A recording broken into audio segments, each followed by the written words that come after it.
Hello future doctors, welcome to our channel Ayurvedic future. तो आज अपन पढ़ने जा रहे हैं अपना चैप्टर नंबर 11, जो क्या है भोजन विधि आहार विधि विधान।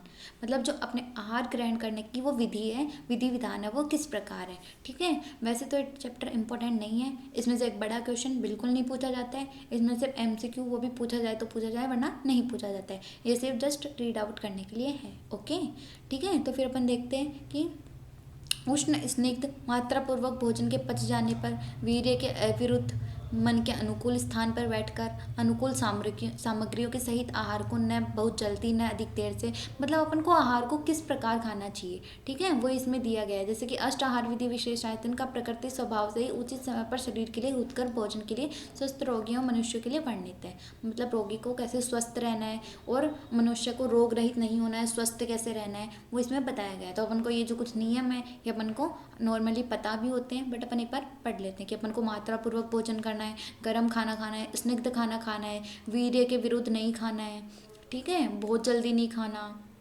अनुकूल सामग्रियों के सहित आहार को खाना है, ठीक है, अपनी अनुकूल स्थान पर बैठ के खाना है, अपनी आत्मा का विचार कर खाना है, आहार में मन लगाकर खाना है। ठीक है, अब देखते हैं अपन उष्ण आहार के क्या क्या लाभ होते हैं। अपन अगर गर्म खाना खाएंगे तो उत्तम श्रेष्ठ गुणकारक होने का उपदेश करेंगे। गर्म खाना खाने से क्या चाहिए, करना चाहिए, क्योंकि इससे गर्म भोजन करने से क्या होता है, स्वाद का ज्ञान होता है, उदर की अग्नि तीव्र होती है, शीघ्र ही भोजन पच जाता है, वात का अनुलोमन होता है, कफ बढ़ जाता है। ठीक है, वैसे स्निग्ध भोजन से क्या होता है, स्निग्ध मतलब घी लगाकर खाना खाना चाहिए। उससे क्या हो जाएगा, अपन को अपने भोजन में अपन को स्वाद, कौन सा स्वाद आएगा, मधुर स्वाद लगेगा। अग्नि क्या होगी, मंद अग्नि को तीव्र कर देता है, जो अपनी अग्नि मंद हो गई है उसको बढ़ा देगा, शीघ्र पच जाएगा, वात का अनुलोमन करेगा। वही उष्ण आहार के जैसे शरीर की पुष्टि करेगा, इंद्रियों का दृढ़ कर देगा, अंग प्रत्यंग को बल प्रोवाइड करेगा। ठीक है, मात्रा युक्त आहार मतलब कि ऐसे नहीं है कि बहुत ज़्यादा खा लिया या बहुत कम खाया, तो मात्रा युक्त आहार खाना है। उससे क्या क्या होगा, मात्रा पूर्वक खाया हुआ आहार वात पित्त कफ से पीड़ित न होते हुए आयु की वृद्धि करता है, गुद्द्वार से मल को आसानी से निकाल देता है। ठीक है, फिर आहार के जीर्ण भोजन पचने के, मतलब आहार जब पच गया है उसके भोजन के क्या क्या लाभ होते हैं। आहार के भोजन करने पर क्या होता है, जीर्ण होने पर भोजन ग्रहण हुआ आहार पहले आहार के अपक्व रस को बाहर बाद के आहार के साथ मिश्रित करते सभी दोषों को शीघ्र कुपित करता है।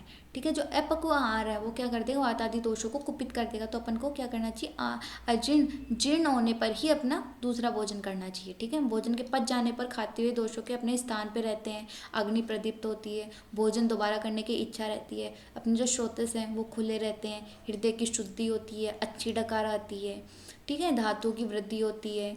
ठीक है, फिर अपन देखते हैं अविरुद्ध वीर्य वाले आहार के गुण। जो अविरुद्ध वीर्य है, जो मतलब वीर्य विरुद्ध नहीं है, उस आहार के क्या क्या गुण होते हैं। अपन को जो वीर्य विरुद्ध न हो ऐसे ही आहार का क्या करना है, सेवन करना चाहिए। ठीक है, जो परस्पर विरुद्ध नहीं है ऐसे आहार का सेवन करने से क्या क्या होता है, रोग नहीं होते।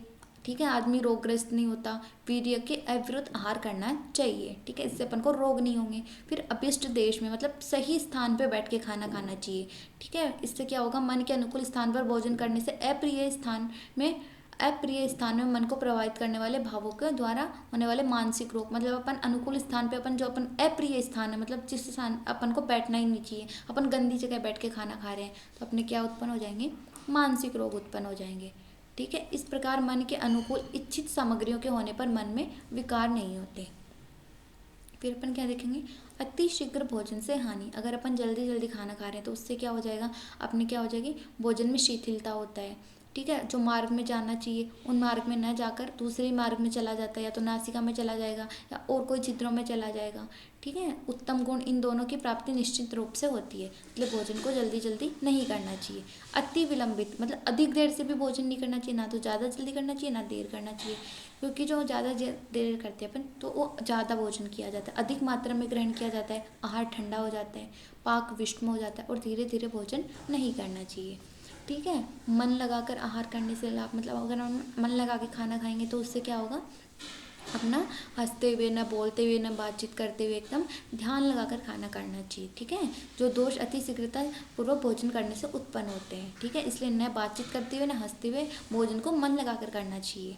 ठीक है, फिर आत्मशक्ति के अनुसार आहार लेने से, मतलब अपने अनुसार आहार लेने से क्या क्या लाभ होते हैं, यही तरह मेरे हितकर होते हैं। वे आहार द्रव्य भोजन में लिए हानिकारक नहीं होते, इसलिए अपनी आत्मा का साथ में अपने आप से ज्ञान होता है, इसलिए अपनी आत्मा के अच्छी प्रकार समझकर भोजन करें। ठीक है, फिर आहार ग्रहण करने की विधि क्या होती है, जो अपन आहार ग्रहण कर रहे हैं उसको कैसे करना चाहिए। देखो, पाकशाला में विश्वस्त पुरुषों से युक्त पवित्र शुद्ध स्वच्छ जलवायु से शुद्ध होना चाहिए। घी कृष्ण काले और लोहे पात्र में दें, मतलब ये नॉर्मल सी चीज़ें हैं, ये आपको जस्ट रीड आउट करना है, इसमें इम्पोर्टेंट कुछ भी नहीं है। ठीक है, फिर जो भोजन होता है वो सबसे पहले क्या लेना चाहिए, सबसे पहले अपन को मधुर रस लेना चाहिए। अम्ल, देखो जो एक चीज़ है जो अपन को यहाँ पे ध्यान रखनी है कि भोजन के सबसे पहले किसको लेना चाहिए, मधुर रस को लेना चाहिए। ठीक है, फिर बीच में किसको लेना चाहिए, अम्ल लवण युक्त भोजन को बीच में लेना चाहिए, और जो बची हुई कट्टू आदि रस का भोजन है वो अपन को अंत में लेना चाहिए। तो मधुर अपन को सबसे पहले, प्रथम। ठीक है, फिर अम्ल और जो लवण है उसको किस में लेना चाहिए, मध्यम में, और कटु तिक्त कषाय इन सबको किस में लेना चाहिए अपन को, लास्ट में। ठीक है, जो वस्तु अधिक स्वादयुक्त हो उसे उत्तरोत्तर देनी चाहिए। भोजन के बाद पानी पीना चाहिए। ये नॉर्मल सी चीज़ें हैं जो अपन को यहाँ पे याद रख लेनी है, जो आप जस्ट रीड आउट कर लेना, ये चैप्टर इंपॉर्टेंट नहीं है। ठीक है, आप इनको देख लेना एक बार। ये जो चीज़ें अपन ने देखी है कि भोजन के बाद डकार शुद्ध होने पर इच्छा की न होना, मुख से लाला स्त्राव होना, ये क्या होते हैं, अजीर्ण होते हैं। ठीक है, इसमें कुछ भी इंपॉर्टेंट नहीं है, बस जस्ट ये दिया हुआ है तो आप इसको जस्ट रीड आउट कर सकते हो। ठीक है, फिर भोजन की निश्चयात्मक विधि क्या होती है, तो मतलब सही समय पर पच जाए, उसी को अपन ने क्या बोला कि एक आहार मात्रा है। ठीक है, गुरु आहार कौन से होते हैं, लघु आहार कौन से होते हैं, कि मतलब जो शाली चावल, षष्टिक चावल, मूंग की दाल, पक्षी लावा, कपिंचल, इन सब का क्या होता है, ये लघु होते हैं। और जो मालपुए, दही, राबड़ी, ये सब क्या होते हैं, ये गुरु होते हैं। ठीक है, तो अपन को वे सारे ही मात्रा की अपेक्षा रखते हैं। तो गुरु द्रव्य, आहार द्रव्य, दोनों ही क्या करते हैं, मात्रा की अपेक्षा तो रखते हैं। ठीक है, फिर अपन जो देखेंगे यहाँ पे कि आहार मात्रा ज्ञान तथा उससे लाभ, आहार की मात्रा उससे क्या क्या लाभ होते हैं। जो आहार द्रव्य के अनुसार गुरु द्रव्य, अब जो गुरु द्रव्य है उनको अपन को कितना खाना चाहिए, और जो लघु द्रव्य है उनको अपन को कितना खाना चाहिए। ठीक है, तो जो अपने गुरु द्रव्य है उनको कितना खाना चाहिए, कुक्षी के 1/3 भाग तक, या फिर 1/2 भाग तक। मतलब गुरु जो द्रव्य है उनको कुक्षी के 1/3 भाग या 1/2 भाग ही खाना चाहिए। ठीक है, फिर इससे क्या होता है, लघु आहार द्रव्यों कुक्षी को पूर्ण रूप से, मतलब जो लघु आहार है उसको भी कुक्षी को पूरी तरह से नहीं बढ़ना है कि अपन सोचे कि चावल तो अपने लिए लघु है तो उसको पेट भर के खा ले, उसको भी पूर्ण रूप से नहीं खाना है। ठीक है, इस प्रकार भोजन करने से अग्नि पाचक अग्नि उचित मात्रा, मतलब सम मात्रा में अपनी अग्नि रहती है। तो गुरु द्रव्य है उनको तो अपन को कितना, 1/3 या 1/2 भाग। ठीक है, और जो लघु द्रव्य है उनको भी पूर्ति ज़्यादा नहीं करनी चाहिए। ठीक है, फिर त्रिविध कुक्षी विभाग में क्या, उत्तर में कुक्षी आहार के 3 प्रकार के अवकाश बताए गए हैं, जैसे कि 3 स्थान बताए गए हैं। एक स्थान तो क्या है, ठोस आहार द्रव्यों के लिए है। एक अवकाश किसके लिए, तरल द्रव्य, एक में तो सॉलिड पार्ट आ जाएगा, एक में लिक्विड पार्ट आ जाएगा, और एक जो है वो किसके लिए खाली रखना चाहिए, वात पित्त कफ इन दोषों के लिए रखना चाहिए। एक जो है वो किसके लिए रखना चाहिए, वात पित्त कफ दोषों के लिए। ठीक है, इतनी मात्रा में आहार का सेवन करने वाला मनुष्य क्या रहता है, हमेशा स्वस्थ रहता है, उसको विकार प्राप्त नहीं होते। ठीक है, और जो मात्रा पूर्वक अपन आहार कर लेंगे उसके क्या क्या लक्षण होंगे, आहार से उदर के कुक्षी में दबाव नहीं पड़ेगा, हृदय की गति अच्छी हो जाएगी, पार्श्व में रुकावट नहीं आएगी, इंद्रियां क्या हो जाएंगी, अपनी सही रखेंगी, भूख प्यास शांत हो जाएगी। तो अपन को क्या समझ लेना चाहिए कि अपन ने मात्रा पूर्वक आहार की। ठीक है, फिर जो मात्रा है वो भी कितने प्रकार की होती है, 2 प्रकार की होती है। एक तो अग्नि के बल की अपेक्षा रखने वाली होती है, और एक अपने आहार द्रव्य की अपेक्षा रखने वाली होती है। तो जो मात्रा है, यहाँ से एमसीक्यू पूछ लिया जाता है कि मात्रा है वो किसकी अपेक्षा रखती है, मात्रा अग्नि के बल की भी अपेक्षा रखती है मात्रा, और आहार द्रव्य की भी अपेक्षा रखने वाली होती है। तो ठीक है, जो इंपॉर्टेंट था वो हमने आपको एक्सप्लेन कर दिया है, बाकी यहाँ पे बाकी इंपॉर्टेंट नहीं है, आप इस चैप्टर को जस्ट रीड आउट करके भी छोड़ सकते हो, यहाँ से बड़ा क्वेश्चन नहीं आता है। Okay, thank you so much.